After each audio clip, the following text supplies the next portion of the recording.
Welcome back to Sidekicked, a Marvel Champions podcast where we are all about the allies.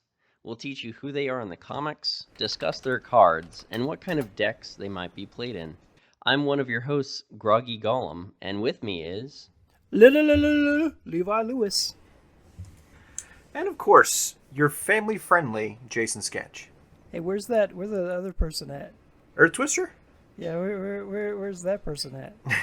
I believe he claimed he needed to be on a vacation for about a month or so. So we might have him for the next, 4 episodes, I think is what he said. So what you're saying is he's quit the podcast. They're more like guidelines. Welcome in, Groggy. Hey, buddy. How you doing? You are our guest today. Yeah, that okay. For those of y'all that... Go ahead.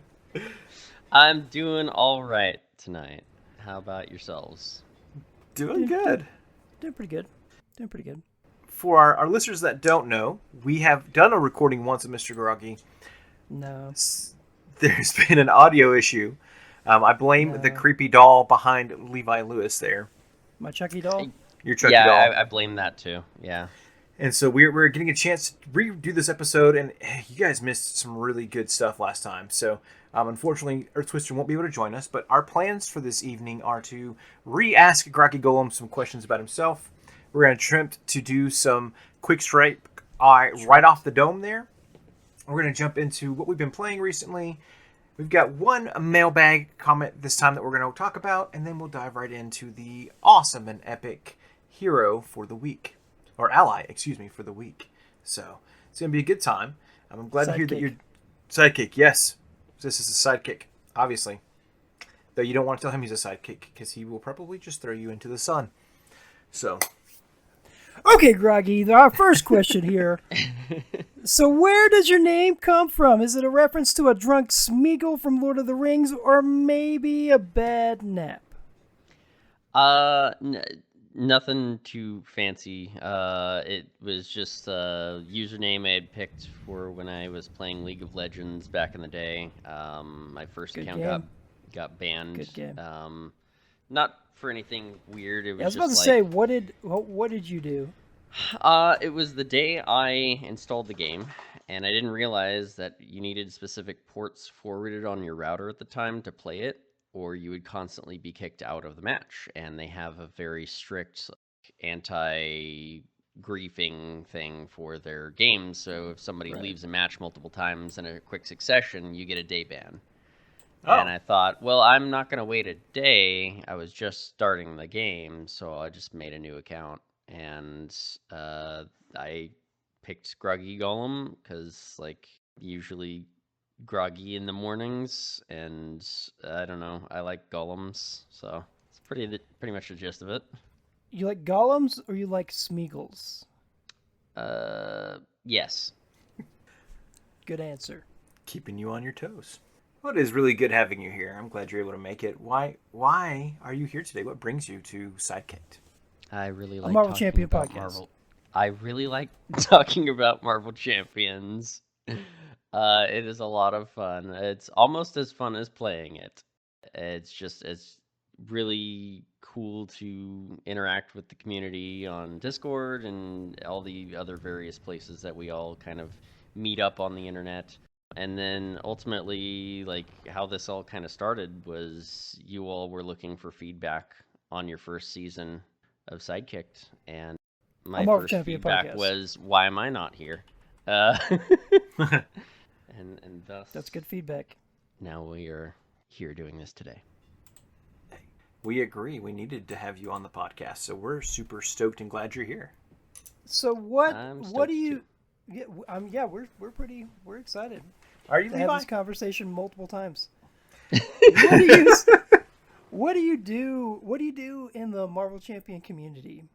Mostly just play games with people pretty often through webcam games and stuff. Talk about over Discord.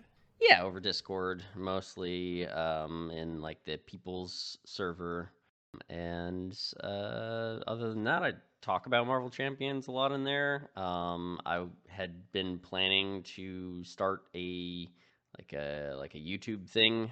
It's not really gotten off the ground due to uh, life circumstances, but it's there. It's called Groggy Golem Media. Right There there, is right there with you. there's like one episode, one video on there right now, just as an introduction, and that's basically as far as it's gotten, unfortunately. Life just gotten in the way, or your Just fridge is gone running, or Yeah, my it's just life, health, and a bunch of other things have kind of come up in a short period of time that I was like, I can't focus on this just yet. So yeah, that's a big discussion that. Oh, who was it? We had some. Was it our first? Who was our first guest? Jason. What was who was that? our very On the first podcast? guest Our first big guest. Not our first guest. Our first big Solo? guest. He was our solo Marvel champion. Him and I, we talked a lot about how, like, if you just don't want to or you just can't, it's okay to not make content all the time. And so don't feel bad about that. Like everybody. Something I love about the community is the community is so great. Like, everybody's super understanding. Yes. So it's like, it's gonna be like, whenever you're ready to, do it. And even if you get to that yeah, point where you're like, I'm finally ready to, but you're just like, I'm not really feeling it, you don't have to. fair enough. Yeah, I mean, we're not for lack of YouTube channels, podcasts, and stuff about Marvel Champions. We've got quite a few in our community, so there's no real like pressure I'm feeling to like make the content. I just was gonna do it as like a fun hobby and just to like try out YouTube and stuff like that for a bit. But when things settle down a little more, I still plan to work at it. Well, I'll let you know. I sit there every day and refresh that page over and over, waiting for that next video to drop. So, He does the same thing to my channel. It's okay. yeah. Hey, you're getting a lot of views that way, I guess. So, Yeah, that's accurate. So that answers. Is there anywhere else that our listeners can find you, or is it just on Discord and? Mostly Discord. I don't really interact with much social media. Yeah, Discord or the eventual YouTube channel, but that's not here yet, really. Is So it yeah, well? pretty But much is just it Discord. so? What you're saying that it is there though, like with one. You There said is a one channel, video? and there's like one video on there right now. Yeah, It's there. it's true. I've already subscribed. So, that being said, we say the phrase just Discord, right? But it's not really just Discord, because on each of those Discord, on both the People's Server and the Marvel Champions big Discord that is run by Kennedy Hawk, both those places are great places to build community. And I'm thankful that we have both those servers to open the doors where we can go in and talk about champions, go in and play games, go in and laugh at Levi Lewis as he drops his camera, all those fun things as we're doing Marvel Champions together. And so it's not just the Discord, it's we're excited to be part of that community, getting a chance to hang out with you. And it's good to get to play games with you. I think we've gotten to play at least 6 games at the very least together. Times, yeah. Yeah. Yeah, So. it's been great. It's a great way for us nerdy folk to find people that have a shared interest and make friends through the Discord. I've actually ended up meeting up with a couple of the other users in like local and playing some games with them, like planning some events out and stuff like that, playing at some shops and all that. And if I wasn't on the Discord, I wouldn't have known that there That's was awesome. anybody in the area that actually liked this game. So That's awesome. That's the best, man. I wish I could say the same. The only person I got to see in person is Levi. And, that's... Me! We met It's before me. the Discord, so... But that's really Well, cool, man. yeah, and of course our communities have these big old events that these folks are planning out and everything. I know Con of Heroes just happened like a month ago, but we've got Yes. another one coming up in October here with MCDC, and I've already made the plans to attend. So if anybody ends up Very cool. wanting to play some games, I'll be out there. I hope so. I know that they're getting ready to do a big online event, too, in August, I think. Oh yeah, Alter Ego Con, I think it was called. Yeah. Which is going to be Yeah. awesome. So it's opening the doors for that, getting people a chance just to know that there's going to be games happening all weekend and different events that come with that as well. So I'm pretty stoked about that. Of course, by the time this episode airs, it'll be close to that event. So, or closer to that event than it is today. So that's exciting stuff.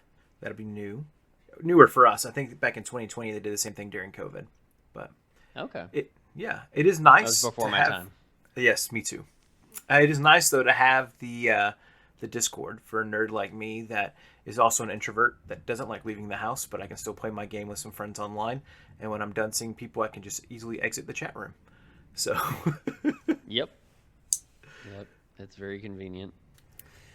So that brings us to our next question. Who is your favorite hero? Well, the one And that why I is it keep She-Hulk? Oh. I don't do talk love about She-Hulk. I do love playing She-Hulk. I think Always- just for the always flipping sheer her. like, yes. I think the one that I kind of come back to the most is Iron Man. I had It's a good choice. for over a year I had a repurposed deck built with him that like would never be. I wouldn't take it apart. So like any other time I thought, oh, this hero would be really cool with like a repurposed deck, I'd be like, yeah, but that's for Iron Man. So he's Makes definitely the sense. one I've come back to the most. There's been some other ones that I really enjoy, X-23, Cable, Bishop, but eventually I'll kind of get tired of playing one of those and I'll move on to another hero. Haven't really done that with Iron Man still. I broke him down finally like a month ago and put him away for Wow. like a minute and then got him right back out again, and I've been playing him in Justice. Nice. So Levi, Repurpose is a card in Marvel Champions that lets you discard upgrades, and then you get Ready, and you get another benefit on top of that as well for the cost of the card, right? Yeah, you choose one of your basic powers and whatever upgrade you're discarding, the cost of that upgrade then becomes a bonus to that basic power. So thwart, attack, defense. There you go. So it's just helping Levi know the cards better. So I do play the game. yes, but it's one of those green cards that you actively avoid, like your green vegetables. So Okay, the card, I don't avoid green cards. The cards that I avoid are the blue cards. I avoid leadership cards. Gotcha. I have played several, believe it or not, I've never played a leadership deck that I've liked. I have played protection decks that I did like. Okay? So I do know what a lot of the cards are and what a lot of the cards do. Mr. Levi doesn't know anything about the game. Just trying to be helpful, That's all. We'll stop. Well, I was being very villainous there, so maybe we should move on to our Yeah. next question. What is your- Since we do have a guest here tonight, Groggy, who would you say? What is? I'll rephrase this a little bit better. What Who's would your you favorite say villain or your favorite scenario? What's your favorite scenario to fight in the game? Kang. Kang is my favorite by far. That's a great choice. Yes. Yeah, he's long, so you have to be ready to lock in for a long scenario. But I love it when the mechanics and the theme really fit well together. And with a guy that time travels and can throw all of the heroes in a separate timeline to face one of his variants, it's pretty on brand. So the question, just yeah. because of what Kang does, have you played it? Like, have you ever played it with anybody? Yes, I have. I've played it with people, and I've played it just like two-handed games. I don't play a whole lot of solo. Weren't you in the game with us that we did, Kang, where it was... I know Groggy and I played Kang together. Weren't you in that game with us, Levi? I don't think I was in that game. I don't think I was. Who was playing with us, Groggy? Do you remember? Oh, no, my memory is bad. Okay. Not It may have been Kang. Earth Twister. I would have remembered if it was Kang. I do remember we did play Black Widow scenario together, and then we played another one after that because that one ended abruptly. Yeah, we don't talk about Black Widow anymore in this podcast. So moving on, Groggy, who would you say is your favorite ally and or sidekicked a Marvel Champion podcast? It's tough. I kind of like different ones for different like decks, but I mean, the tried and true that works with anybody is Nick Fury. But if I were to not think of Nick Fury, I would say probably Honey Badger. Just I do like that combo of her and X-23. That is a And she's solid an ally, choice. and she's an ally that can actually also be a sidekick, unlike Nick, unless you're running Maria. Yes, that's true.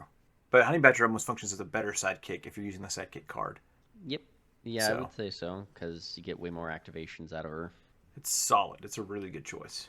So does that mean that you prefer the blue aspect, or what's your favorite aspect? Oh, I think my favorite aspect is actually Justice. Play it a lot. Usually in my two-handed games, at least 90% of the time, one of those two decks is going to be Justice. Justice is a solid choice. Yeah, I just for me it feels bad if I lose a game on threat. I'd rather like my heroes get defeated. So I always want to make sure that I can manage the threat well, and the easiest way to do that is to play yellow. So It's accurate. Well, knowing that you like yellow, what's your favorite sub aspect? I'm trying to think. For Justice, the sub aspects would just be like thwart a lot or like confuse lock, right? With like flow like a butterfly. Yeah, I think float would be considered one, but then you can do a confused lock versus a float. There is you can build the whole decks based off of drawing a lot of cards with Justice too. And so a big heavy draw. I think the one that I gravitate towards most is Shield. Just running a bunch of Shield cards and Homeland Intervention. Because you can thwart when you're an alter ego, you can thwart when you're in hero. It doesn't matter. It's not even a thwart technically. It's just an action. So you can get around being confused. You can get around being an alter ego or exhausted, and all the shield cards kind of work together in unison pretty well. So yeah, I'd say shield is my Yeah. So shield over preparation then. Yeah. I mean, I tend to throw a preparation or two in there since Justice does have them. It's always nice to be a Justice player and have the option to be like, I'm going to make the villain scheme instead of attack me this turn. This is so much fun. That is the best way to play it. Man, what Marvel media brought you to the game? Why or what led you to start playing the game? Marvel Media is not necessarily what led me to the game. I found out about it because I'm a fan of the Fantasy Flight games.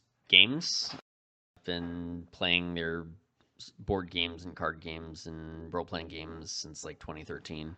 So I heard about it, but when I heard about it at the time, I was kind of not looking to get into another LCG. I tried to get into Star Wars and nobody liked it that I knew and all that, and then the game kind of died when I thought it was just like picking up speed. So I wasn't looking to get into it when it was coming out in 2019. I saw it and I was like, I do like Marvel, but I'm not gonna do that. And then I got really bored during the pandemic and I tried the game out on Tabletop Simulator.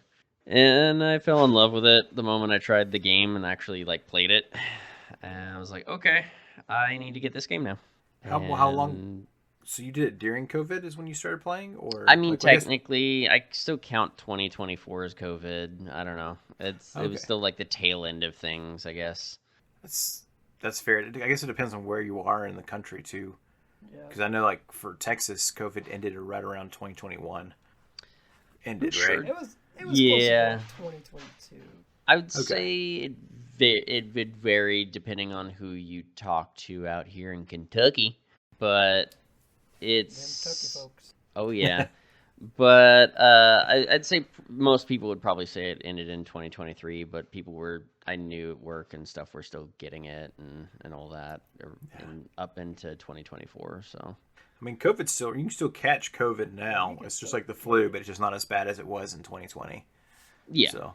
But as far as Marvel media, I mean, I'm a big fan of all Marvel stuff, pretty much. I grew up watching the X-Men and the Spider-Man cartoons of the 90s and watched all the movies that came out and all the cartoons and everything.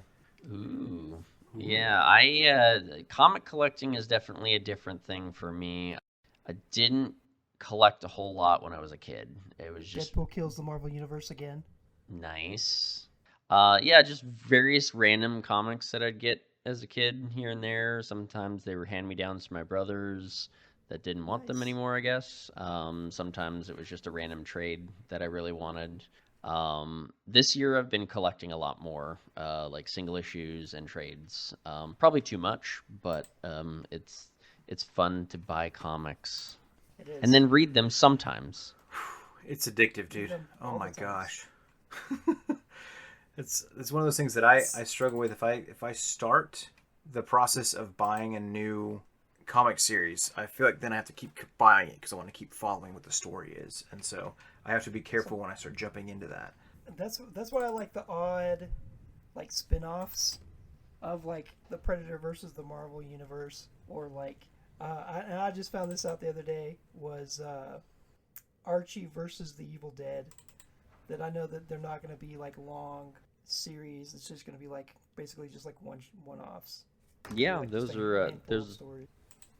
those are definitely good ones to get into for that exact purpose. It's fairly standalone. You can pick it up and read it without having to know 30, 40, 60 years of comic book lore. Yeah. I would say they did do that pretty recently with Marvel. It was the Ultimate Comics, not the old Ultimate Comics from 20 years ago, but the new Ultimate Comics that they unfortunately named the exact same thing. Those, though I've read a little bit of those. I picked up the first 2 volumes of Ultimate Spider-Man, and that has been a lot of fun, and probably the only Spider-Man comics I'm interested in reading right now. Really? Yeah, I don't like what they've done to Spider-Man in the last 20 years in the main 616 universe. Death of Spider-Man was really good that they did I this don't last think year. I've read that one, Death of Spider-Man. I don't And think so I've read that one. the It was this premise just last is, year? Okay. yeah, it was just this last year. The premise behind it is somehow he gets involved. Oh, Doom is Sorcerer Supreme at the time, right? And so Doctor Doom is, and I know I'm going to talk a lot because I like comics, but Doctor Doom becomes Sorcerer Supreme. He then goes to Spider-Man and says, "Hey, there's this responsibility that I, Sorcerer Supreme, am supposed to deal with, but I'm just going to put you in my stead to take care of this. You deal with it. I got to go do other stuff." And he disappears. And Spider-Man's like, "I'm not doing anything for you, Doom." Well, Doom doesn't care because Doom does what he wants. So Doom jumps into that space, and Take it, Doom Robert sends him Downey into that Jr. space. And he just starts doing the things. And so eventually we discover that the thing that he's having Spider-Man do is face against the father of Juggernaut's God's power. Does that make sense? Yeah, so not Sidorak, but Sidorak's daddy. Either Sidorak or Sidorak's daddy, one of the two. But it's about that children of Sidorak. I think it is Sidorak's children. And they're coming in to fight the Sorcerer Supreme to buy rights to be able to come take over the planet Earth. And so I think at one point Doctor Strange goes in to Sidorak and says, "Look, we'll make a deal. If your children can beat me, whoever beats me can take over Earth." And then he plays tricks on them the entire time, and they have to do this trial every few years. And so that trial has come back around. Well, one of the things that Spider-Man is able to do this over and over, but when he beats them, he also ends up dying, and he comes back to life every single time. So there's a spell that was cast on him by Doctor Doom and Doctor Strange that allowed him to come back to life over and over again. And so he dies, and he feels his body being reformed and everything. It's just a very interesting story, but eventually he gets to a point where he discovers that no matter what I do, the people I'm trying to save, they're eventually going to die. And it puts Spider-Man in a depressive state, and he has to relearn the idea of still that it does matter with great power comes great responsibility. So that story was very interesting. But that does sound like a cool story. So, it also sounds very separate from his like current mainline Spider-Man stories. Yeah. Yeah, that ended whatever run that was, and then they jumped on to the next writer jumped on with an issue 1 of Spider-Man, and it was like, oh, okay, it just feels like we're now going to the happy Spider-Man again. Okay. So, but they've just started today. They just released yesterday. Yesterday was Wednesday. They released a new series called Spider-Man, not No Way Home, but something similar to that. Kind of playing up, I guess, getting ready for the next thing. But it's an issue with him, Hulk, and Punisher in an alternate universe, and they're all trying to chase down the Infinity Stones. So, it looks really interesting. I picked it up today, so we'll see if it's good or not. Yeah, that does sound like fun. But yes, I can agree with you that Spider-Man is just not the same as it was back in the 90s. So what's your favorite part of Marvel Champions? Playing the game. Back together. Playing the game. That's such a broad question. I love playing the game with people mostly. That is the very most fun aspect to me is sitting at a table or a virtual table and getting to like interact with people, but in a way where there are rules, and so it's easier to define how the conversation is going to go and what it's all going to be about. And just like working towards a shared goal of, fictionally making our made up superhero people punch on a bad guy until we win the game. I like it when you're sitting there and you're playing a game and you start strategizing your turns. Like, first turn of the round, like, hey, if I do this, then you can do this, or if you hold off on this thing first until you flip to hero form, then I'll do this thing, and then it all kind of like combos together through teamwork, and that is a lot of fun to me. Find a way. It makes you feel like you're an actual Avenger, right? In the middle of the game, where you're coordinating your attacks together and making the best combos to defeat the villain. 100%. Kind of, just like Scott Pilgrim, combo. Yeah. I also really like when there are new mechanics introduced that change the normal way you would play the game, and oftentimes that's the hero kit. What is that hero doing that's different than the others? One of the more unique ones is upcoming. It seems to be that Jessica Jones could potentially never attack and still win the game. And that is very cool. Jessica Jones looks so fire. The fact that you can beat Thanos by getting enough blackmail on him is incredibly cool. Blackmail? So. I have no idea what you guys are talking about. I haven't looked into it. Jessica Jones has a feature. I don't know all the details, right? So correct me if I'm wrong here, Groggy. But she's got a card in which you do, as you play certain actions, you do certain things, she gains more tokens. And eventually she can have enough tokens. And if the tokens match or exceed the amount of health that's left on the villain, you can discard those tokens and defeat the villain with those discarded tokens. But it's like her doing research and getting blackmail. Not blackmail, but doing her research and having enough data to take down the villain. Blackmail. It's definitely blackmail. Yes, it's 100% blackmail, because that's the type of like private eye she is. I believe it's something to the effect of like whenever she thwarts, she gets a token.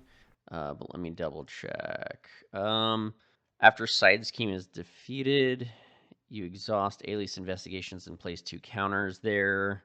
Then you may remove counters from there equal to the villain's remaining hit points to defeat the villain's current stage. So every time you defeat a Side Scheme or somebody else defeats a Side Scheme, you can trigger that response. You don't have to be in hero or alter ego. It's just whenever a Side Scheme is defeated.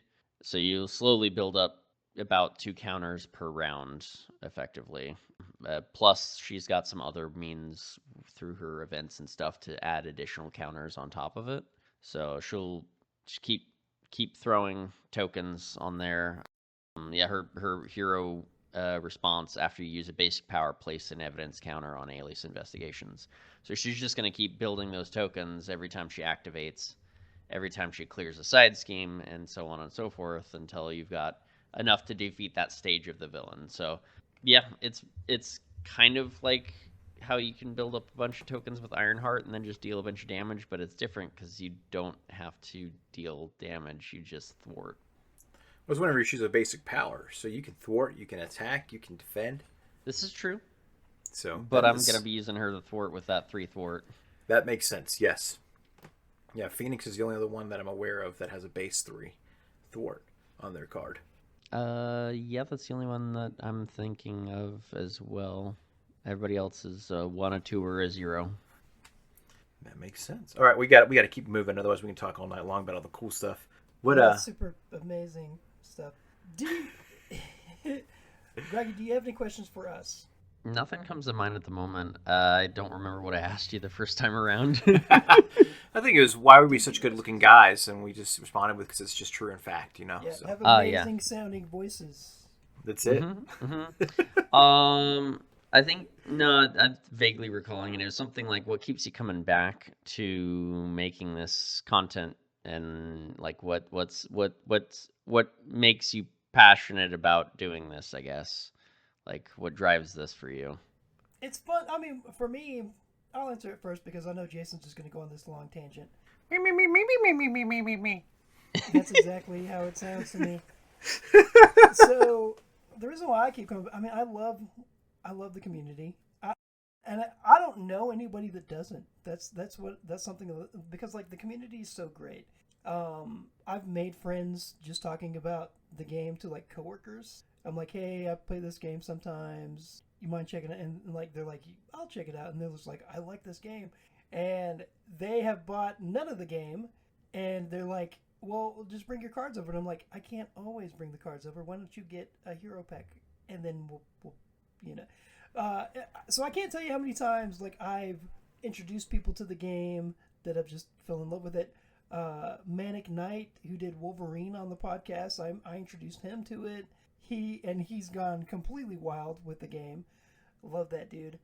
I love the community. I love playing the game. I love playing the game with the community. It's just super fun to me. Man, okay, Jason, go on your tangent. So why do I keep coming back and making this content? I really love the game. I think the game itself is a lot of fun. I think getting the opportunity just to talk about Marvel Champions, getting the opportunity to just knowing that once a week I know I'm going to get together with my buds and talk about a game that I'm passionate about and I love talking about. Levi and I are in a small group together in which we do a Bible study, and we got to where we were talking about that a lot during the Bible study, and they mentioned like, hey, like let's not talk about a game anymore. And so we're like, this is really annoying, guys, and we're just like, well, we love it. We're so passionate about it. So having an avenue in which we can share what we like to talk about and people aren't judging us for talking about Marvel Champions is part of the joy of getting to do that. And they so can judge me all they want to. I like it. But I really like it. And so I think it's fun. I think giving me something I love the creativity of building the decks for the game and trying out new ways to face a villain, but having that creativity in a different avenue in which I can still be a part of what the game's doing, but being creative at the same time. Makes it enjoyable for me too.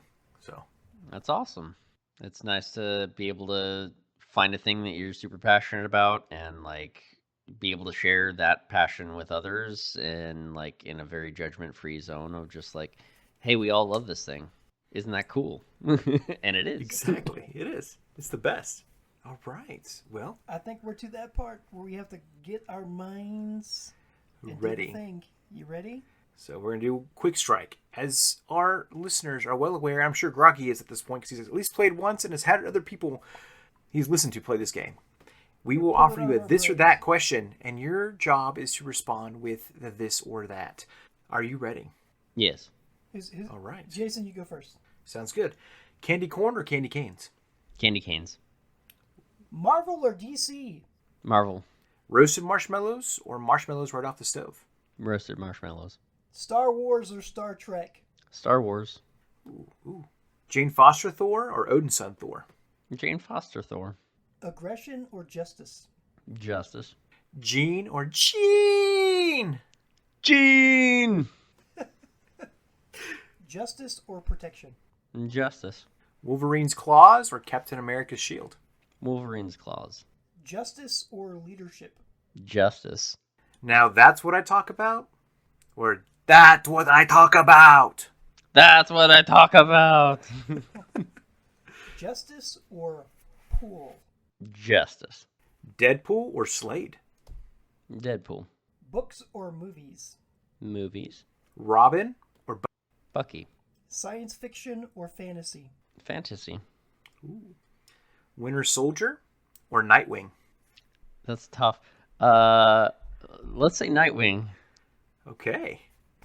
Audiobooks or books? Audiobooks.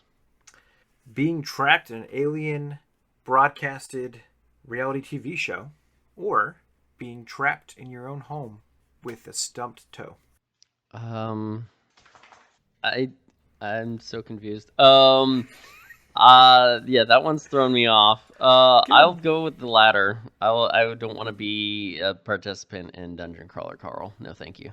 Okay. Mornings or nights?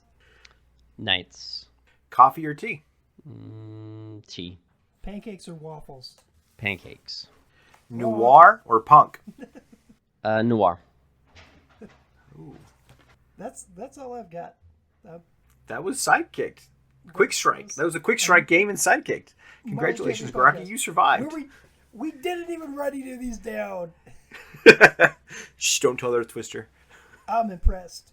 It was good. How do you feel? Do you feel like you survived? You did well? I think so.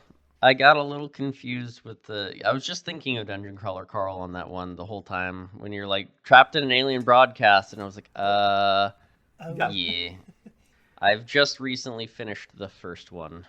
Oh, this is the recent one. This is the most recent book, right? Nice. A Parade of Horribles. Nice. I've been reading it, but we're not here to talk about Dungeon Crawler Carl on this. Though I would love to talk to you about it another time. Yeah, we don't recommend Dungeon Crawler Carl. That being how just out of curiosity, what would you rate the first book? We don't Good recommend. question. It is similar to me to like Hitchhiker's Guide to the Galaxy. So I'd say I rate it pretty highly because I did like the first book of Hitchhiker's Guide. I also never read anything past the first book of Hitchhiker's Guide, but I enjoyed both. I think I enjoyed the comedy of this a lot more than kind of the dry wit of Hitchhikers. But it's had a similar feel. Humor. Yes. Yeah. This is less so. This is definitely more American humor. I enjoyed it a lot. The third book is my favorite. Okay. I'm interested in reading the others. I just know myself in that if I start a series of books, I have to switch it up. I can't just go straight from book 1 to book 2 to book 3, or I will get bored and stop. That's fair. I think I'm the opposite. Once I start, I want to finish the whole thing and keep going and going and going. So, but everybody's built different, so that's okay. I'll just pester you until you finish. Oh, yeah. It'll happen in a couple years probably at the pace that I go.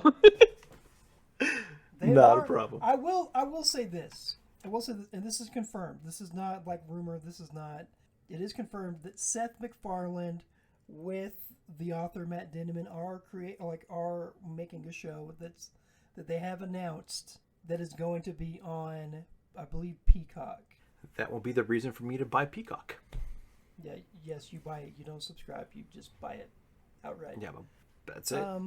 So what's interesting. Next? Yeah, that's pretty neat. Yeah. So what's next on our podcast here, Jason? What have you guys been playing recently? In fact, Levi, you're kicking off that question. Oh, well, I gotta go first here. Okay. So I haven't played Marvel Champions recently. I haven't had much opportunity to. However, I am going to be playing this weekend, which I am excited. I will not say what I'm going to be playing and who I'm going to be playing with yet until our next episode. However, something I have been playing recently that is not Marvel Champion related, but on my Switch, I do have a Switch, and I do have the N64 part of the Switch where you get various N64 games on there. And they recently released it's Donkey Kong 64. When I was a kid, I never played the game because I didn't really have an N64 when I was a kid. And so I've been playing a lot of Donkey Kong 64 recently. That one was a good one. That was the first one I remember ever hearing this idea of needing a memory card. And you had to open a special slot in your N64 to put this large, chunky, square memory card into. So what's interesting about this game is that I've heard that it's in one of the it's either super frustrating for people or it's very, very interesting that it has some of the most collected items, at least at the time, for a game. And so in order to complete it, if you go on YouTube and look up a video of 100% completion of the game, it takes 9 hours for a speed run. That's speed run time. Oh wow. It's super long. When you play those sorts of games, do you go for trying to collect everything, or are you just looking at what's the bare minimum that I can beat the game? I'm just trying to play the game. I'm just trying to play the game the way that I the only time I'll look at a video is I just can't figure something out. That's the reason why I do it is because I'm how do I get past this one part that I just cannot figure out? But I'm just trying to play I try to play the game like I would like when I was a kid. Like I'm trying to figure it out. I'm trying to do as much as I can. And if I miss stuff, I miss stuff. Like I'm not worried about it. I'm just trying to play the game, like have fun with it. I'm not trying to, because like if I'm trying to like seriously like get it 100%, one, I already know that it has like an insane amount of like things to collect to do that with.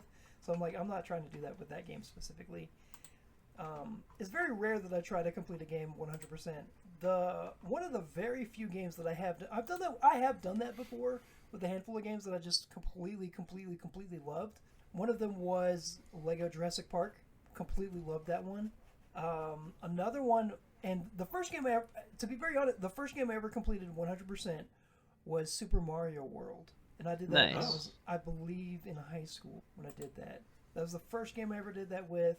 I mean, I beat other games. Like that was just a game that I just loved it so much that I beat it so many times that I explored it so much that eventually I did get it to 100%, and I was just like, yeah. Nice. So that's my answer. We would ask Earth Twister because he's next on our notes, but he's not here, so forget that guy. Yeah, what he has to say doesn't matter here. Yeah, his opinion does, like, it is valid, just not here. But Groggy, what have you been playing?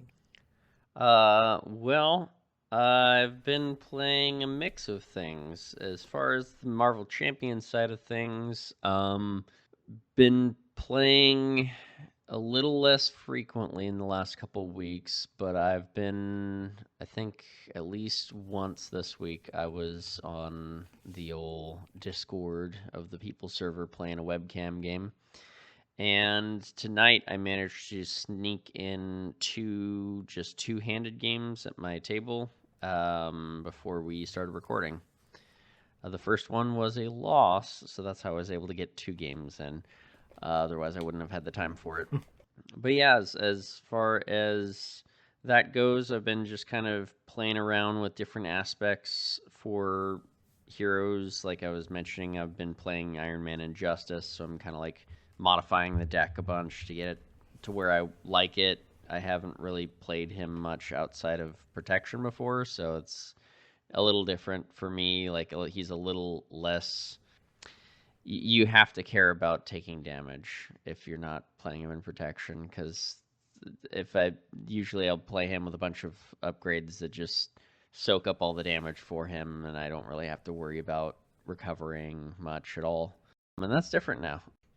So yeah, just playing him. I went back to War Machine, so I've been running the both of them in two-handed, trying to find a deck that I like with War Machine. I've settled on a ready for a fight protection deck. I was running him in aggression, and then I realized like all of his cards in his kit are already aggression. I don't need extra aggression. I actually need to keep him alive. So I went towards being able to flip down sometimes and getting some extra cards and recovering. So yeah, been playing those as far as Marvel Champions goes. As far as anything else, I just completed the other day my second run through of God of War Ragnarok, and now I'm about to start the Valhalla DLC, which I had not started yet and somehow has not been spoiled. So now that I've said that out loud, I'm sure my YouTube algorithm is gonna be just videos of that. So I'm planning to start that up and try to work through that pretty quickly. And that's pretty much what I've been playing. I've seen a lot of folks talk about War Machine and Injustice with Float Like a Butterfly, but I didn't even consider him for Ready for a Fight. I think he'd be a great candidate for that card. So that's a solid choice, man. Yeah, with his chassis card, every time he flips to hero form, he's getting a tough card. So if you're ready for a fight, you're flipping into hero form with a tough. Oh my gosh, that's so good. Yeah, so you just don't care about taking it. You're just like, yeah, okay, the villain will attack me, but it doesn't do anything unless they have piercing, and then you got to worry about it. Oh man, but which villains really have piercing? Sabretooth. Oh. that one of those villains I rarely ever play. He only gets it with an upgrade though that you can get rid of, so there's that at least. Bad, then. Yeah. Well, awesome, man. I have not played God of War, but it is on my list to eventually play one day. So, solid It's a choice, man. lot of fun. I picked up those games during the pandemic and played through them all. All the main numbered ones, like 1 through 3, and then the 2018 one and Ragnarok. I did it out of order, though, so that was interesting. I started with the 2018 one, and then Ragnarok, and then went back to 1, 2, and 3. Hey, at least you did it, right? Yeah, So, yeah. they have They're a lot of go ahead. fun. I know there's a new one They're coming out about his wife or something. So, yeah. That one looks to be really cool. I'm excited for that. But man. All right. there's Okay. another game coming out sooner that I'm excited about, and it's called Wolverine. Yes, same dude. Oh yeah, that does look good. I told my wife that as soon as that game drops, she can't expect to talk to me for the next 2 to 3 business days. So, Ooh, I know your wife. She's not gonna like that. no, she won't let it happen. But Jason, what have you been playing recently? I have been playing a game called Work, Work, Work, Work, Work. It is the busy time of Is the that year. I'm all working you do? pretty much. All you do is work, work, work, work, work, work. Yes, it is. I'm in the middle of my job is working at a rental facility that happens year round, but we also do summer camps during the summer. And most of our primary income comes from summer camps. And so, with that in mind, I am working closely with my boss, learning a lot more about his job this year, which means I'm staying later and learning a lot more things and having to do things that I haven't done before to try to keep up with what's going on here at the camp. I'm partnering with him to help him eventually maybe transition out and help either the new person that's coming in or eventually take his job. And so just waiting to hear what the board decides on that. But that means that I've been working longer days than normal. Most of my days have started at like 7 o'clock in the morning, and there's a week or two where I was not getting done till about 10 o'clock at night. So it just varies from week to week. Today I actually had a day off, and it was my only day off this week. So I've been doing a lot of that. But outside of work, I've managed to squeeze in some time to go to town and do some different stuff. And I have gotten back into my local comic book store has started getting comics back in. And so I don't know if you guys heard that before or not, but there's a period in which the main distributor of comic books kind of just went bankrupt without really telling any of the people they're distributing to. And so there's a period where a lot of comic book stores weren't getting the comics they were supposed to. And so he's recently finally gotten to a point where he's getting comics back in regularly now. And so I'm able to start going back and start recollecting and catching back up on the Uncanny X-Men run, the current one. I also have been reading Inglorious, I think it is Inglorious X-Force, and then that new X-Men, or new Spider-Man comic I was talking about today as well. I went and picked all that up, so I'm excited to get to do some comic book reading. Hoping to catch up on some Marvel Champion gameplay here soon. Just waiting on a minute where I can just sit down and I'm not having to be concerned about having to get up and walk away and then come back to it later or anything like that. But I have missed getting to play with the community in the games recently. Yeah, comics, like we said before, they can be addicting to get into.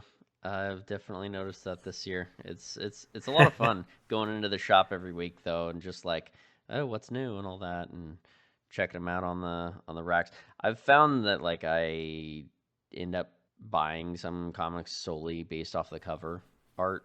Just being Yes. like, yeah, I don't They know look that like I'm gonna get they into look this so entire good. series, but I'm just gonna get this cover art and I'll read this one issue and I may not actually collect the whole thing. I just want to read it and then probably hang it up on a wall. That's fair. When I first started collecting comics, when I really got heavy into collecting comics, I went out of my way to buy almost every Scotty Young cover that was out there. And so I know the feeling. I'll have to look them up. I'm not familiar, but I've been doing the Yeah. same thing with David Nakayama's work because I'm Ooh, really yeah. a big fan of his stuff. Scotty Young, Young, you said? yeah, he's the one that does all the baby X-Men, baby superhero Oh yeah, yeah, covers. yeah. Okay, they had a variant of Magic and Colossus from this year that had this style. Must have been his work. Yes. Yeah, he became Okay. more prominent in the early 2010s, and then he still continues to make those covers, but now they've moved him on more to like he has his own comic book stories. One of them is like I hate Fairyland, and so it looks interesting. I just haven't gone to go pick it up yet. So Okay, cool. but yeah. Well, it is everybody's favorite time for Levi to sing his famous song. No. Mel. No singing. Mail. Mail time. Mail There's time. mail time. There you go. Mail time. Mail Um, time. Our good friend Monkey has recently done the most wonderful of things and has brought forth a comment for us again. And our recent episode was about Ronan. And so we were talking about, he's got always, of course, his long paragraphs. And so I took one of his paragraphs and I'll read it to you about how he would probably design a hero called Ronan. As for seeing them in the game, I think Ronan being a hero shell to play with would be an interesting design space. Your idea of using Clint or Maya and maybe one day Eric Brooks' alter ego and then flipping to Ronan hero would be cool. Breathe some new life into older heroes. I like the idea of Ronan kit revolving around weapons, and it doesn't care what the weapon is, but it prefers identity-specific ones.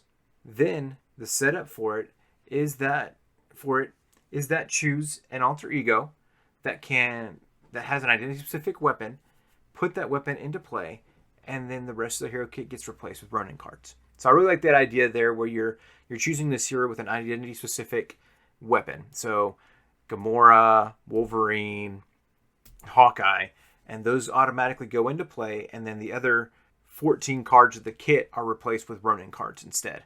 And so you use the alter ego of the like Clint Barton, and then you flip up to the Ronin character. I think that's a really neat idea there.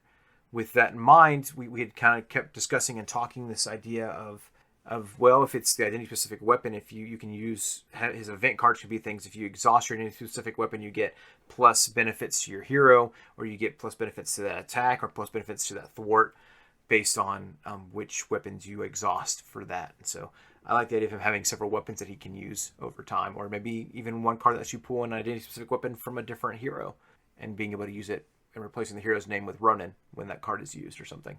I thought that was a really cool idea. What are y'all's thoughts?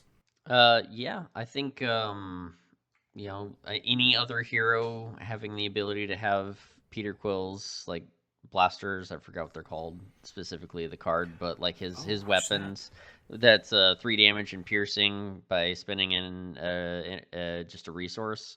Like that would be very strong to just give to anybody else that is not named Star-Lord. Yes. Yeah, that'd be cool. But a hero just driven by weapons and how weapons are used, I think is a really cool idea.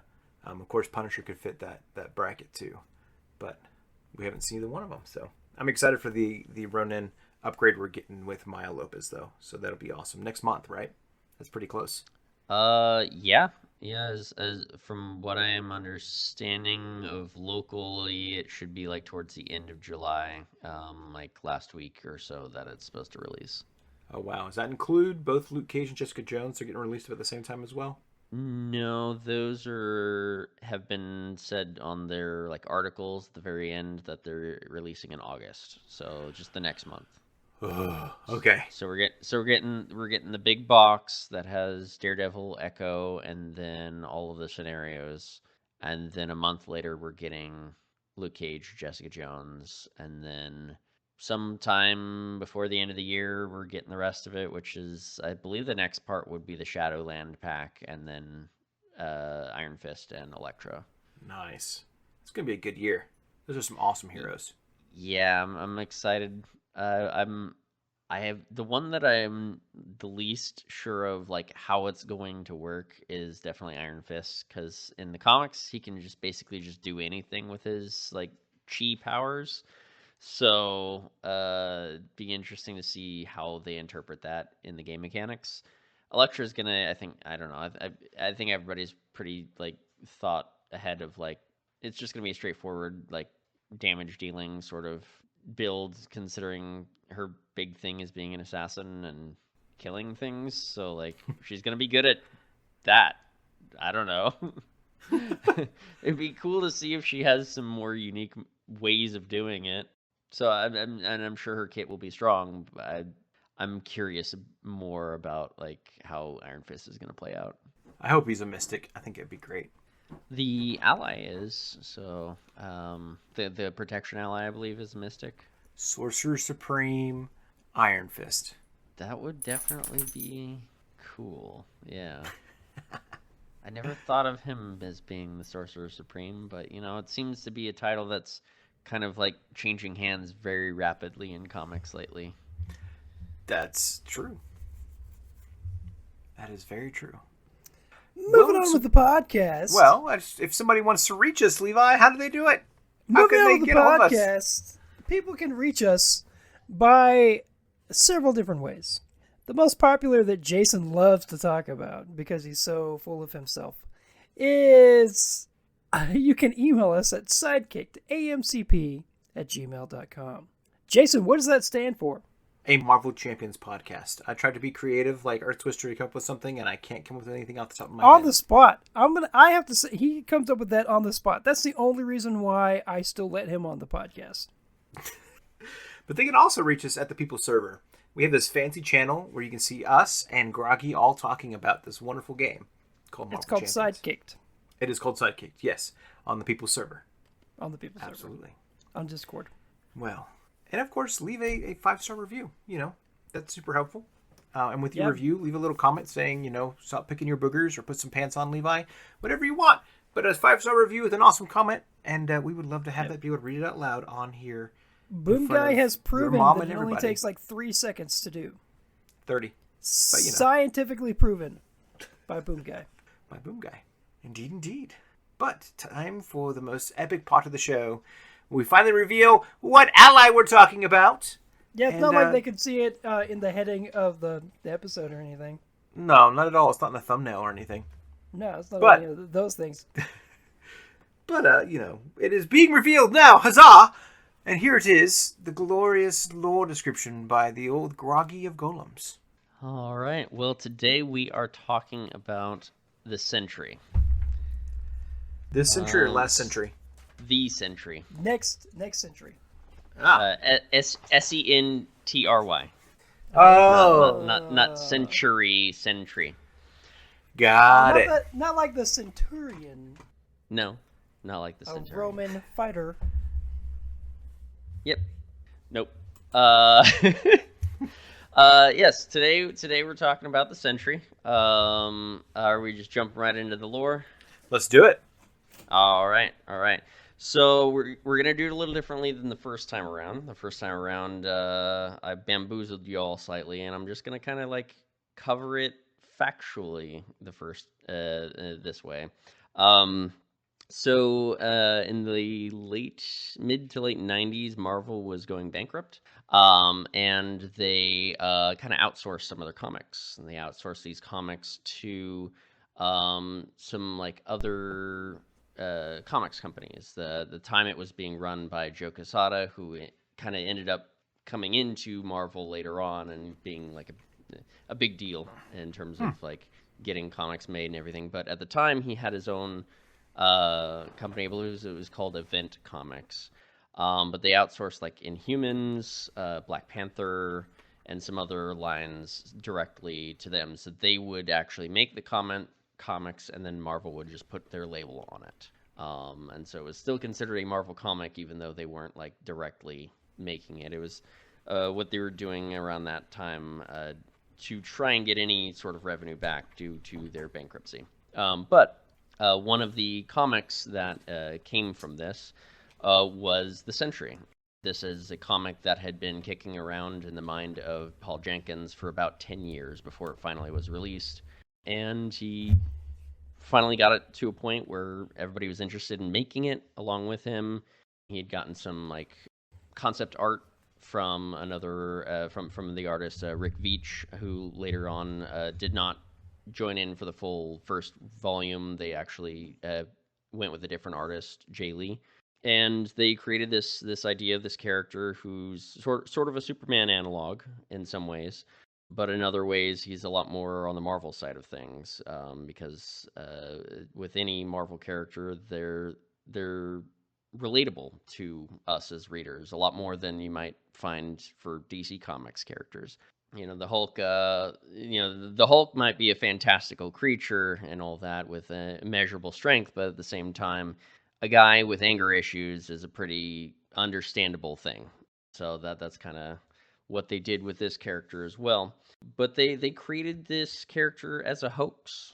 effectively lying to everybody and saying that this was the original first hero that Stanley had ever created, and he was forgotten over time, and he never got published.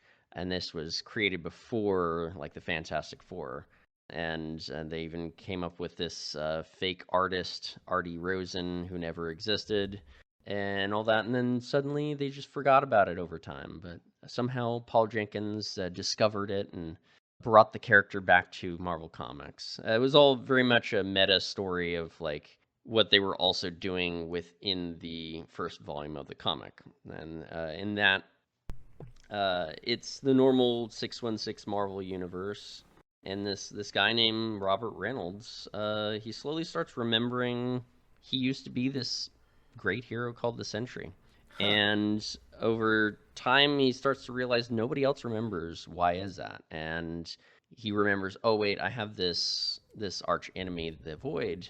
He's coming back. I have to warn the others. So he ends up meeting up with all these heroes, X-Men, Fantastic Four, Hulk, Spider-Man, and warning them, hey, look, the Void's coming back. We need to stop him. They all don't believe him at first because nobody remembers who he is. They think he's just this crazy guy. But when he starts developing powers, he starts, showing them, whether it's through, like, evidence of, like, newspapers or video recordings. Hey, I do exist in this world. I was the Sentry, but we all forgot. We don't know why. Volume 1 is a very self-contained story. He ultimately figures out why he forgot, why the world forgot, and then he kind of has to make everybody forget again. And that's the only way he can really resolve that issue at the time. Later on, he ends up being rediscovered by the New Avengers. This is about 4 years later in real life. They made the start of the New Avengers run, and they reintroduced the Sentry back into things. Once again, nobody knows who he is. He remembers only, and he's scared that the Void is going to come back. And they help him out, actually. They are very sensitive to his particular issues, predicament, and they try to help him, like, with some psychic help with Emma Frost and stuff and all that. And they end up recruiting him to the New Avengers. So he joins them for a while and does some cool heroic stuff with them. Eventually that leads into the Civil War. He ends up having to pick a side in that, and he ends up picking the side of Iron Man and registration. He registers and fights against the unregistered heroes. And then after the Civil War ends, there's that 50-state initiative is the thing that Iron Man kind of brings up. It's where, like, each state's going to have its own specific heroes that are going to, fight the good fight that were just within that state. So they're not spread across the world in terms of trying to cover everything. They're on their own local areas. During that time, he ends up working in the new Mighty Avengers, is what they're called. So he's in that comic run as well. And later on fights against the Skrulls when they invade in Secret Invasion, and then ends up, briefly sort of dying for a bit and then coming back. It was a very short-lived death. It was literally dead in one issue and back in the next. And this starts to kind of, like, disturb his wife because she doesn't know why he came back to life. And this leads into the Dark Avengers run, where Norman Osborn ends up kind of taking over, I believe it was Hammer Industries, and gets his own, like, Iron Man suit, names it the Iron Patriots, and he recruits a team of his own Avengers, which are actually just villains in disguise. Just villains. Yep. It's Bullseye is pretending to be Hawkeye, and it's Venom pretending to be Spider-Man, Moonstone and pretending to be Captain Marvel or Ms. Marvel, and all that. Was Wolverine. Daken, is Wolverine. Yeah. And then the Sentry as well. But with the Sentry, he's very, like, emotionally unstable at that time, so he's constantly flipping back between Sentry and the Void, because the Void is his darker persona, and it's not just his villain, it's who he is. And he does a lot of bad things for Norman Osborn as the Void, and it culminates in a story called Siege, where basically Norman declares war on Asgard, which had been at the time floating above Broxton, Oklahoma, because when the Ragnarok happened, the gods all died, and then they were reborn, and for some reason, where they were reborn was over Oklahoma in a field. Huh. Yeah, and so all the Norse gods were chilling there.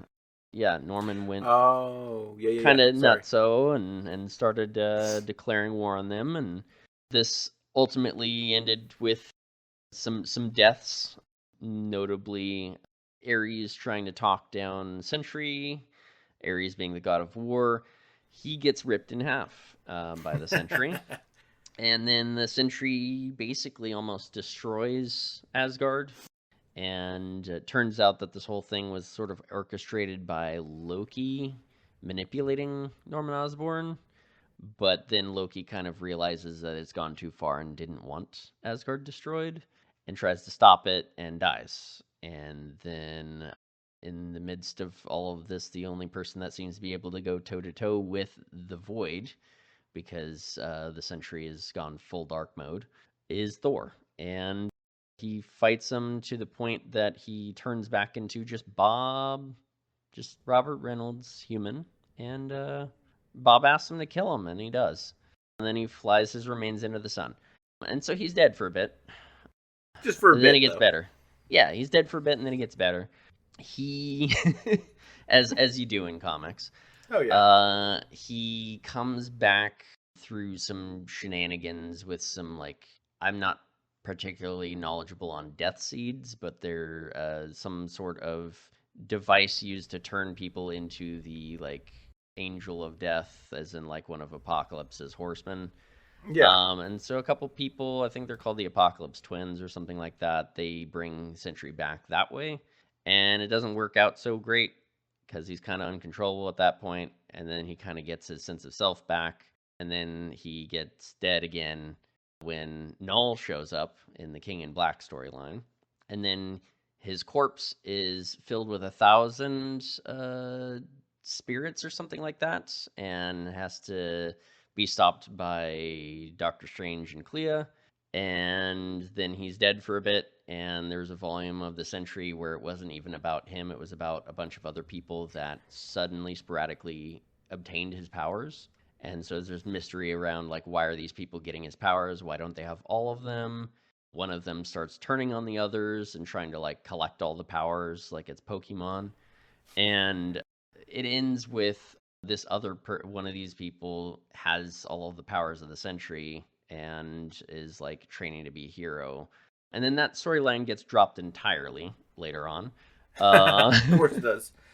Yep, and the most recent run actually just finished. It was a 4-issue miniseries. And that 4-issue miniseries is one that you can basically, if you've read volumes 1 and 2 of the Sentry, you basically don't have to read anything else. You could just jump straight to this. But I would definitely suggest, if you were to pick up the Sentry, you start with volume 1, read volume 2, and then from there you have a good enough baseline to kind of just know everything about the character enough that any new twists or turns or changes, it's going to be pretty easy to follow. But as far as the character himself, his name is Robert Reynolds. He has the power of 1,000,000 exploding suns, is what they claim. But in all of his stories, it's told in a way that there's an unreliable narrator telling you this story.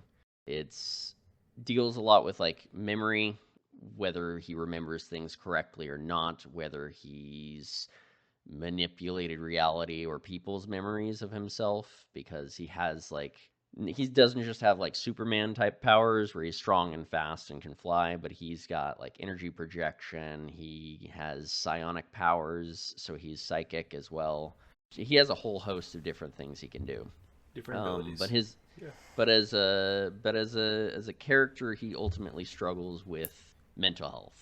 He has schizophrenia and agoraphobia, so he doesn't like to leave the house. He likes to stay and kind of be on his own. He's constantly plagued by visions of the void and horrible things that might happen. And his stories often revolve around how he's dealing with his mental health. And sometimes he's not dealing with it so great, and other times he's dealing with it in a little better way. And so it's this back and forth of like, like with any person in real life, if you have struggles with mental health, you're going to have ups and downs. You're going to have good days and bad days. And that is a lot of what the character is, just in a more fantastical sense. When he has his good days, he's, unstoppable and a force for justice. And his bad days, he's murdering people by the hundreds or even the millions. So, Bob, he's that kills people. exactly. Carl. So he's Carl, Sentry, right. Sentry. Yeah. So he's a character that, like, similar to like how they treat the Hulk, where it's like it's a ticking time bomb. That's kind of how the Sentry is. Like, as long as he can remain on the side of good, it's great. He's a wonderful asset to the team, and they love to have him around. But when he struggles and things go bad, it's like they don't want him. Obviously they don't want him to do bad things, but it gets to the point where they like stop caring about him and are just like, we need to contain him as a threat. So there's one of the runs of the comic, he is like kind of policed a little bit by one of the governmental organizations of like, don't use your powers. If you use your powers, we'll come after you. Because the way his powers work, anytime if for every person he saves as the Sentry, the Void kills somebody. It is an equal balance. So if he saves 10 people, Void kills 10 people. It is always balanced like that. So it's a very strange way of things, and there's like a lot of additional lore in that, especially in like volume 2 of his solo run, that kind of explains the idea behind that. His powers came from a super duper version of the super soldier serum, and was like basically just in the similar way that they explain it in like the MCU movie of Captain America. Like, it makes whatever you are but more. If you're good, you're great. If you're bad, then you're worse. For him, he went from just being like a kid with mental issues to now a god with mental issues. And that can be very dangerous. So yeah, it's an interesting kind of character study of somebody who's struggling with very real issues, but just in the sense that like it's fantastical storylines. He's fighting alien gods in space, or working with the Avengers, but then he has days where he's like, I'm not going outside, and stuff like that. So it sounds like the Thunderbolts movie's done a good job of like representing that then. Yeah, I think so. They kind of combined a little bit of volumes 1 and 2 in terms of like what details of the lore they gave away. Volume 1 of his comic is a lot more straightforward, and it doesn't cover the fact that like he was a drug addict, and the reason he took the serum was he was trying to get high. They don't cover that in the first volume of the comic. They kind of retouch on that later in volume 2. And so, like, it wasn't that he was working with some great scientist who was trying to make him better and become the next superhero. He literally broke into a lab of a scientist that he, like, knew and just drank something random and got the powers that way. That sounds smart. No, well, people that are trying to get high don't necessarily make the most logical decisions. That's fair. And that comes down like that even that decision goes back to the fact that he was a character who was a teenager that had undiagnosed mental issues and was trying to self-medicate. And so it's a story that is very human, even though it's about a guy that can do anything. And I like that aspect of it. And like when, if you were to compare him to Superman, which is very obvious why you would, my favorite Superman stories are the ones that focus on his heart and who he is as a person, not just what he can do. And that's a lot of what the Sentry comics are. Like, the fighting and the doing cool superpower stuff is like the backdrop to the actual plot. And it all kind of, it's sad in a lot of ways because he's dealing with a lot of stuff. But in other ways, it's hopeful because he's always looking to be better. He's always trying. He's never like stopping, or anything like that. He's always trying to progress and make better steps towards a better day for himself and for others around him. Oh yeah, and there's this one time that the Hulk went really mad because they shot him into space, and then they had to convince Sentry to fight Hulk to stop him, and then they did. He fought him to a standstill, and then they went back into their like normal forms, and then Bruce knocked him out. But that was mixed in with all of that stuff at one point. That was during the World War Hulk storyline. Oh, but man. yeah, that's pretty much the Sentry. Tried to give a big overview of all of his stuff. I did not really touch on his newest run because you should just pick it up and read it. It's amazing. Yeah. Well, I think, It's, spoiler alerts, we don't want to do that just yet. Give people time to read it. It's just brand new, so. Yeah. It is. It's written by the original creator, Paul Jenkins, so he's kind of returned back to the character he created. And it definitely shows. Some of the other runs, I think, were not written by Paul Jenkins, and they were like changes to the status quo that didn't necessarily last and didn't get into the psyche of the character as much as Paul usually does when he writes him. So yeah, this most recent one, it's a lot of fun. It's only 4 issues. It just wrapped up this month. Go read it. Well, thank you so much for bringing the lore. That's awesome. It's crazy. It's good to have a character that we can relate to in a way that deals with mental health, but also deals with what it's like to try to deal with the darkness that's inside of us as well. And so that's always exciting. I did, for a long time growing up, get him and Hyperion mixed up quite a bit. But that's understandable. He's another Superman analog. So that's understandable. They have capes, they fly, they punch things real good. I really am not that familiar with Hyperion, but I know at least that much about him. Sentry was one that I just randomly found as a kid. I found the character in 2005, which was like 5 years after his first run ended, and then his second run was picking up in that same year. And so I read both of those at the time, and have been a big fan of him ever since. But yeah. Awesome. Well, let's dive into his cards and describe what they look like. On our notes here, it says Earth Twister's going to do the aggression one, but he is not here. How lame is he? He is lame. So I will take over that spot for him. He did it because he can didn't walk want again soon. Me too. Me too. I don't really care. Oh man, I think he was just upset that he had to describe an aggression card because we all know how much he does not hates like aggression.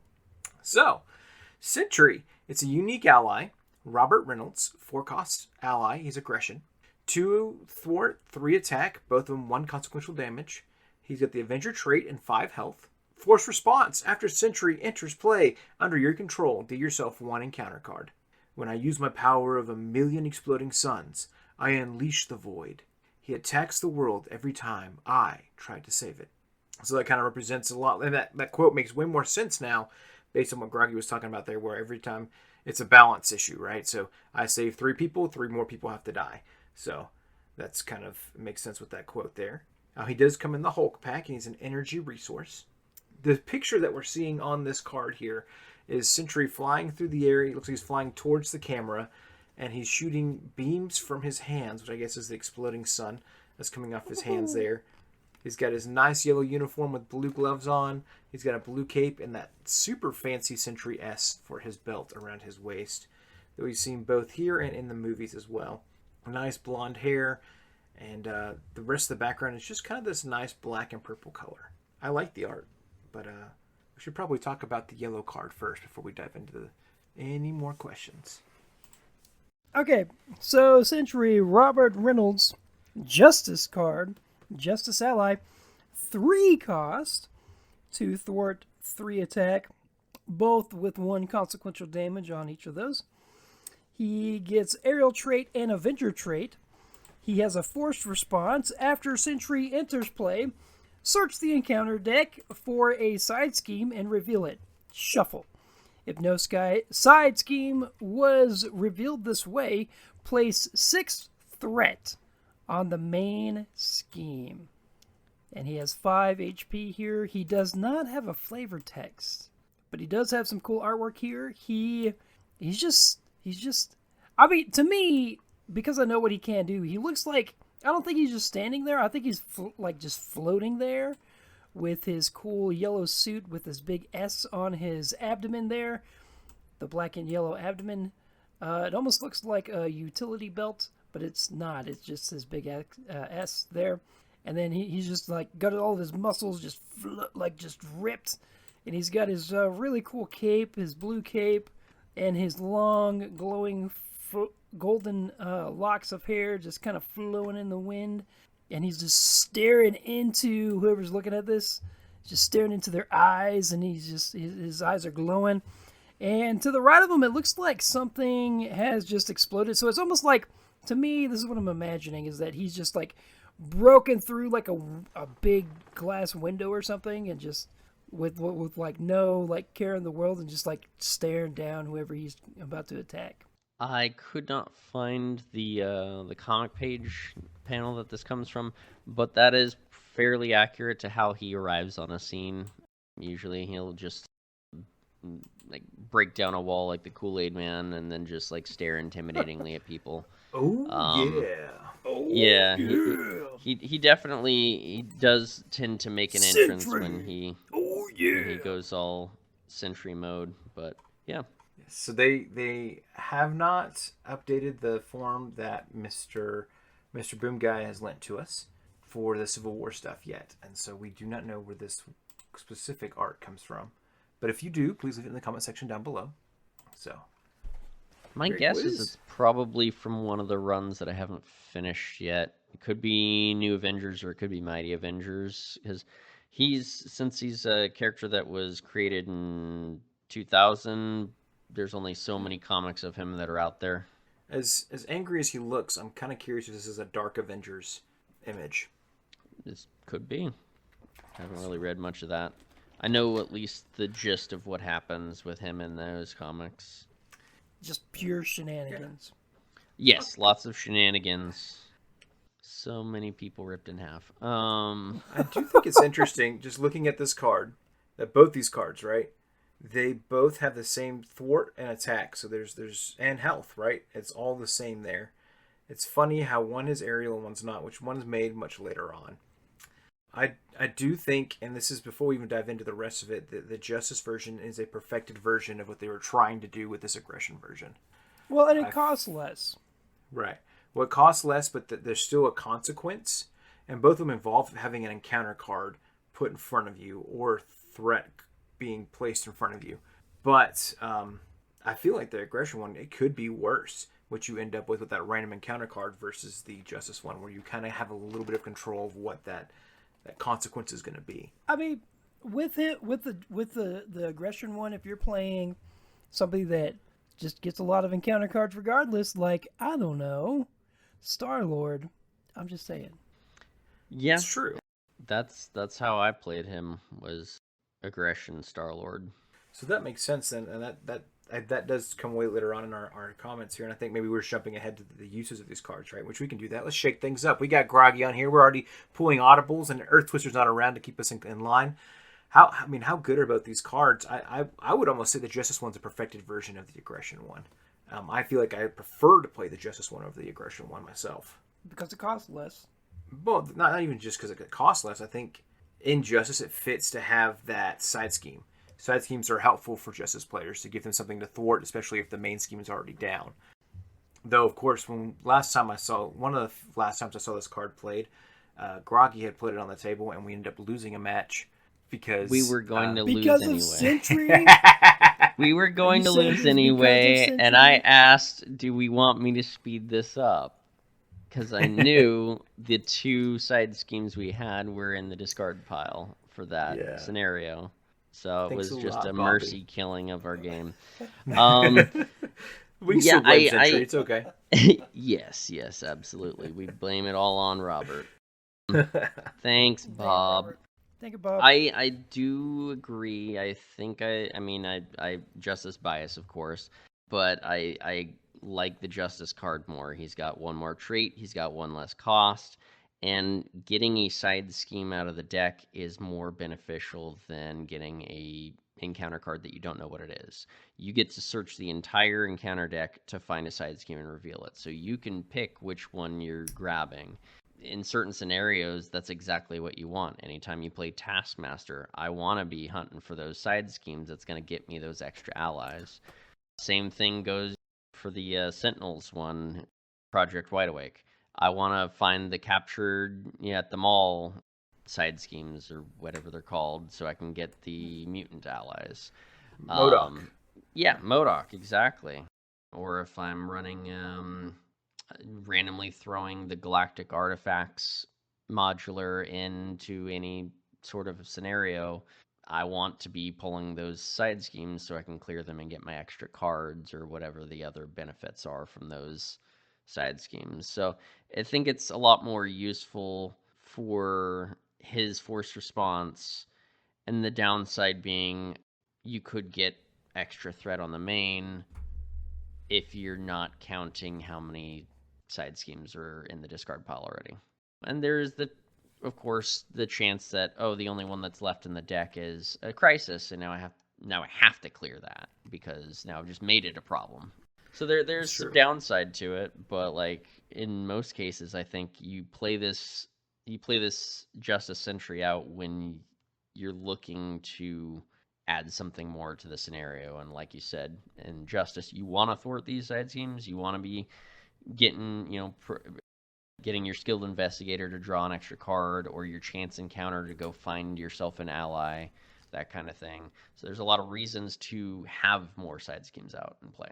The aggression one, I like it, but to me, I feel it doesn't feel good to play a lot of 4-cost allies. Typically, the 4-cost allies that I play are Nick Fury and Nick Fury, because he gets me 3 cards back. So that's why when I did play the Regression Sentry, I was running him with Star-Lord.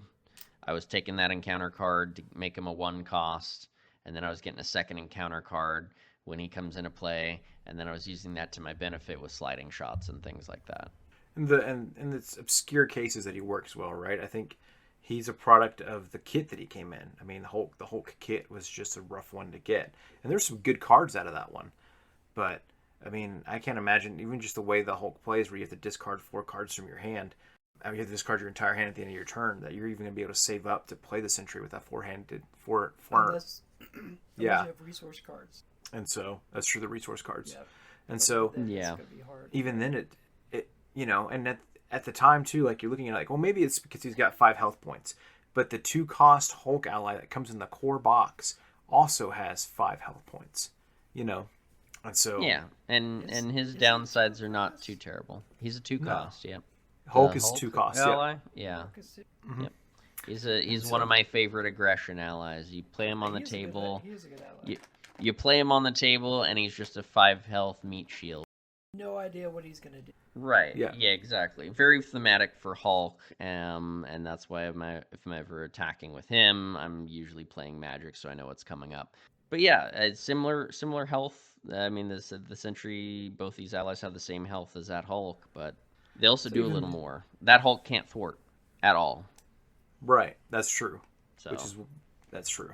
So it is just interesting, and it's 2 thwart, right? So I guess he's getting a 5 benefit there, where he's got 2 thwart and 3 attack, and you don't really see that a lot on other allies in the game, where he's kind of got high on both of those, and so he's either giving you 10 threat removed or 15 damage to something over the course of 5 turns. So he's got a lot of benefit.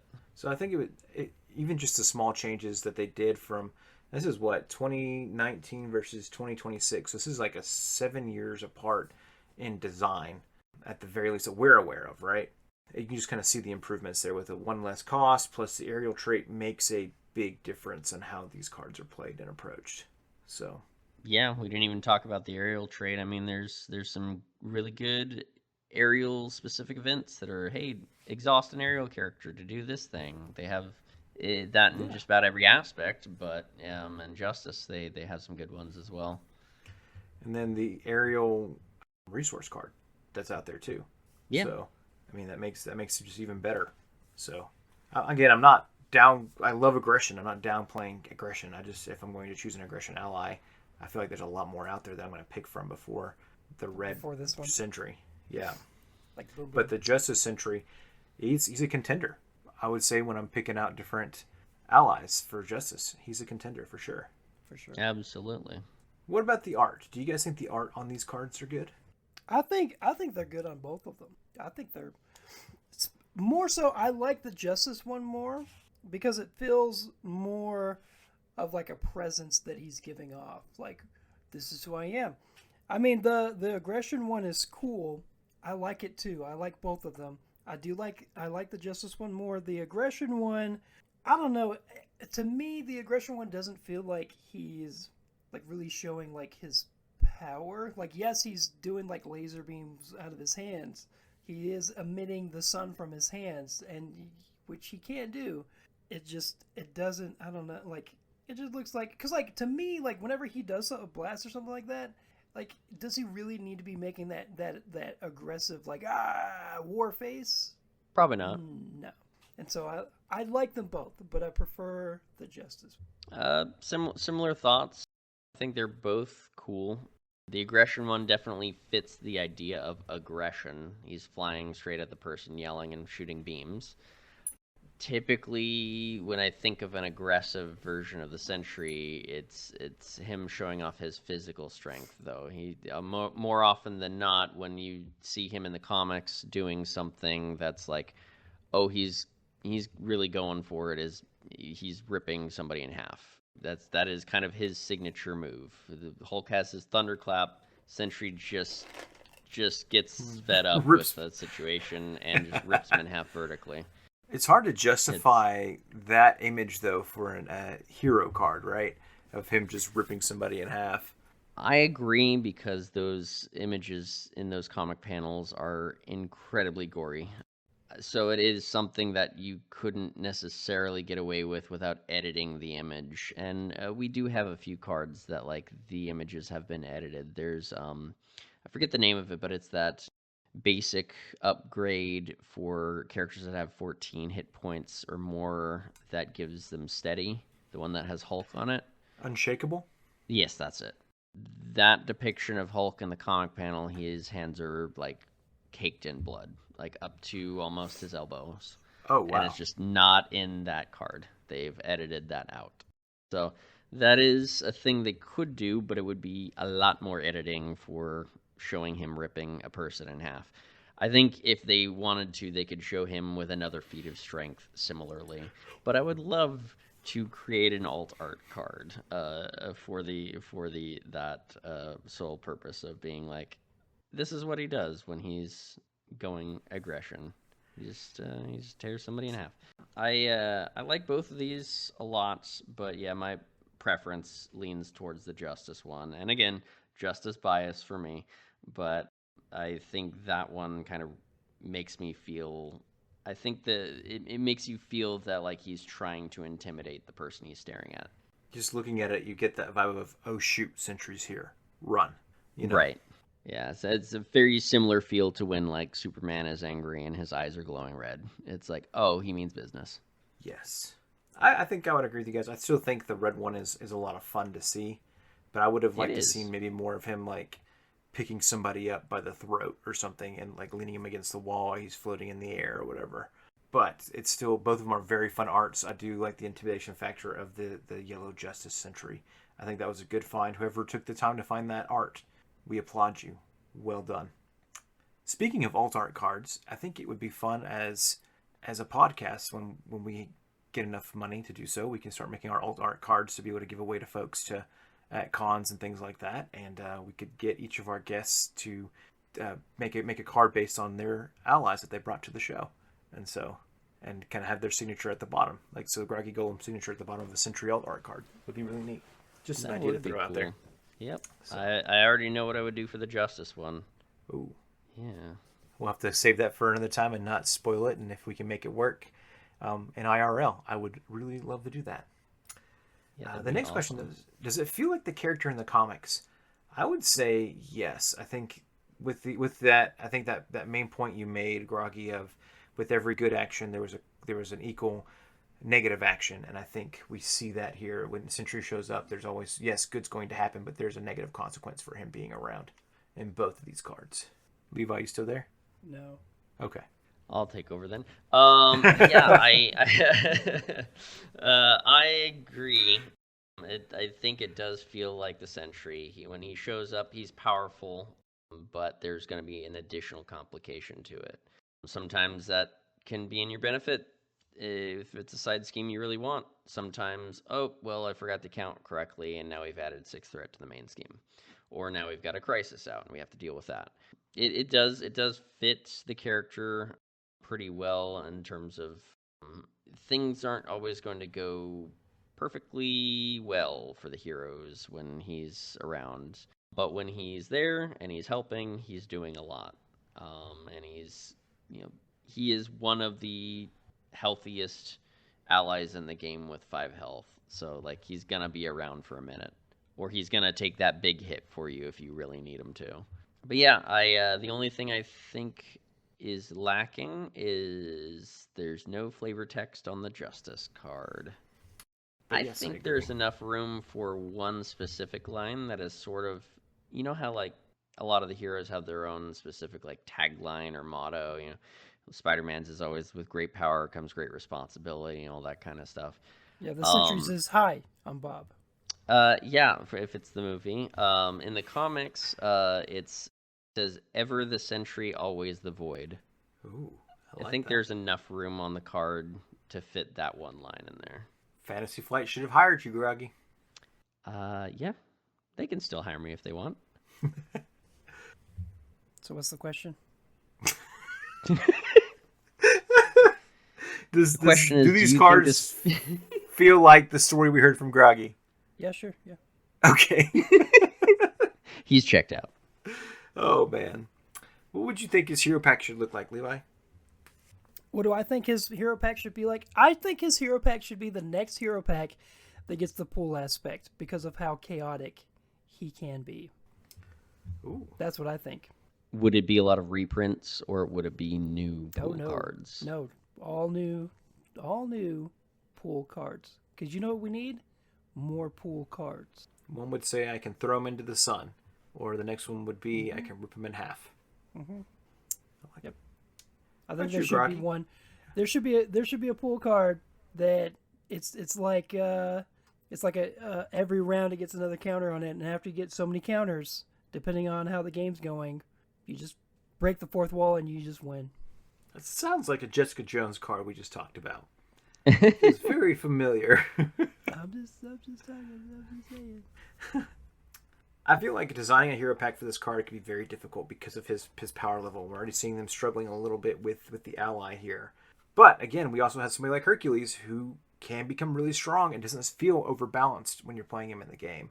I think it's something you want to build up to, and maybe kind of like what we had. I think we talked about this last time with Jean Grey and the Phoenix is there's a timer that's ticking in the background in which the Void shows up, Yeah, and you have to like contend with the Void. I think for him, his whole thing would have to be something like his obligation has to come out every so often. Ooh, obligation or even his nemesis, right? Something like that, yeah. Yeah, where maybe it's for because we it's an equal action, right? So we talked about for every good thing he did, a negative thing happened. If we're building off of that, there's a card on the side that collects a certain amount of tokens. Every time you do something good, there's another token added to that card. And when you've reached a certain limit based, I guess, on the number of players on the table, the nemesis shows up. Yeah, that's a cool way of doing it. It is an interesting one to like think about how you would design it for specifically because his villain being himself is so and like he is his own villain, he is his own hero, and it's a back and forth push and pull always with him. I have kind of browsed a little bit on the custom content discords and seen what some people have come up with. I think they're overly complicated and just a lot of fiddly bits from what people have kind of figured out and how they wanted to do it.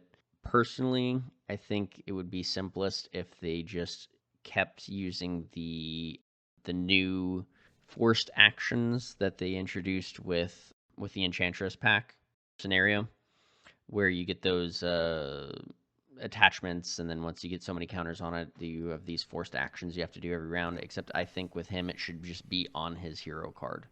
Every time you make a basic action, you here's a list of forced actions you have to do, something like that, to balance out, how good he would be. I mean, if we're going based on comic accuracy, he would probably have the same amount of hit points as Hulk starting.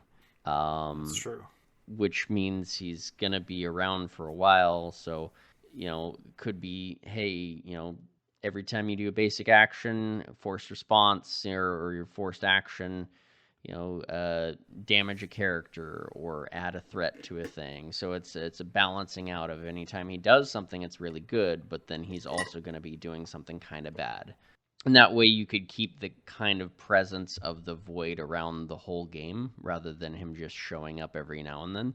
And then when he does show up as maybe the Nemesis minion, then he, has some other fun effects. I mean, one of the big things with what the Void does in the comics is he's got these like shadow tendrils that whenever they like hit you, they make you relive like your worst fears and doubts and like negative emotions all at once, as well as like crippling pain. So like maybe anytime he activates, he's throwing these attachments onto your allies or the other players and stuff like that, because it wouldn't affect Sentry, but it affects others with those like crazy tendrils. So like every time he activates against you, sure, you'll take damage, but then he's attaching something to another player or a friendly character or something like that, and then hurting them in some way. But yeah, I think as far as keeping the balancing of it, I think I would do forced actions. It could even be on some of his events, action do this, forced action also do this, I like it. That is super cool. All right, folks. Well, I feel like Levi is falling asleep over on the other end there, so we maybe need to get to ending off our episode here. I know it's getting almost past midnight for our good friend Groggy as well. So thank you so much for hanging out with us. Let's do our ratings on this character. I'll go first, and then we'll let Levi, and then we'll end with Groggy. Does that sound good to y'all? Okay. Yep. All right. I'll give the red one, I'll give it a 2.5 stars out of 5 for my Yelp review. I think it's a solid card. It just needs a little bit of TLC to just get a little bit better. The yellow one, 4 stars out of 5. I think it's a fantastic card. Really well designed, really well done, and makes you really feel like Sentry's presence is on the table. I will give them both the exact same rating. I think they're both fantastic. I think they're both really good cards. They're both different. I do like that they are different. The aggression one does cost a little bit more than the justice one, and one is a little bit older. So depending on if you even have the Hulk pack or not, will depend on if you've gotten that one. But the newer one is pretty cool. Because most of our listeners, if they have any of it, either one, more than likely they're going to have the newer one with I believe it's Wonder Man that it came with. But yes, I'm going to rate them both the same. I'm going to rate them both as the most chaotic animal in the animal kingdom, the platypus. Because you never know what you're going to get with the platypus. Yeah, you never know what you're going to get with the platypus. They're super cool. They're super awesome. But you have no idea what they're going to do. A lot of people don't know this, but I believe it's the male platypus. Their back legs have poison spikes in them. So, like, they're super dangerous, super cool, but you never know what's going to happen with them. Can't really identify them because they're super weird. Platypus? Bob the platypus? That's right. I like that. I was like, oh, he's talking about platypuses. I hope he's going to talk about the little spur they have in the back of the leg. Yeah, because that is the weirdest fact that I know about them. I mean, they're they're mammals, but they lay eggs. They have a duckbill. It's all sort of weird, like But it's not actually amalgam a duckbill. of. It like Okay. it's like used almost as like a I'm trying to like a echolocation type device thing. It's kind of weird.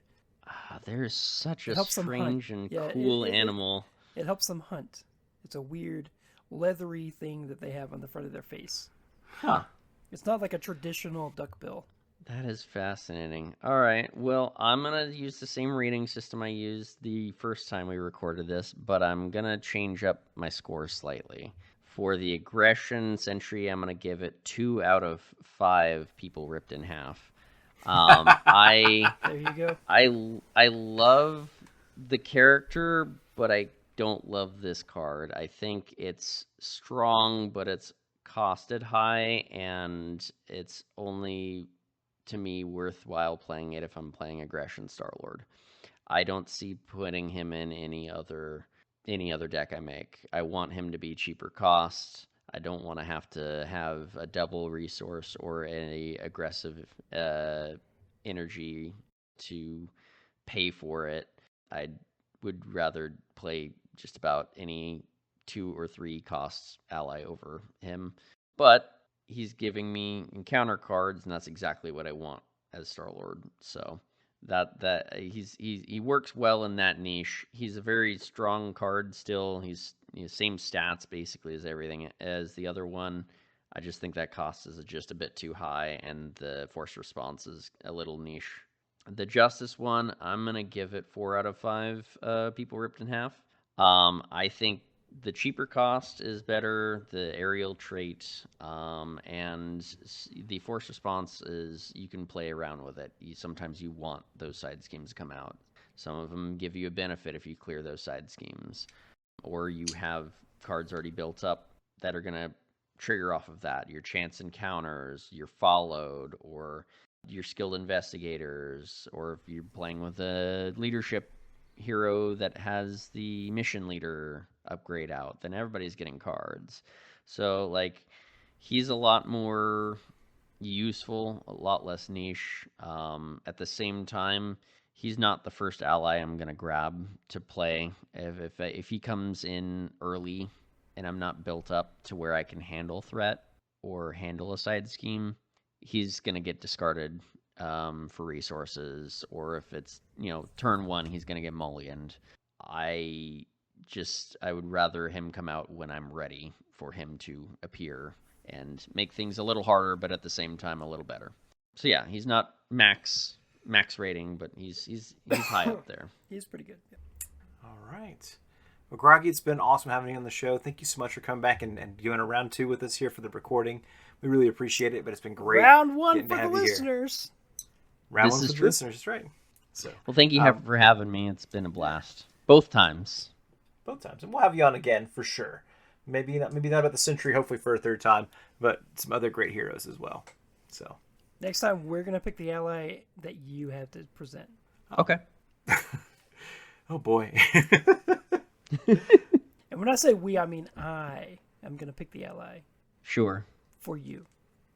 Okay. Well, if people are looking for you, I guess they can find you on the People's servers. The best spot to reach out to you. Pretty much, yeah. All right. We look forward to playing more games with you guys there. We'll do our typical thing where we'll do sign-offs. Levi will go first, I'll go second, and then we'll let Mr. Groggy Golem have the last word. That's right. I'm Levi Lewis. Watch out for those wombats out there. My name is Jason Sketch, and next time, I'll be daily serious next time. I'm Groggy Golem, and that's enough said.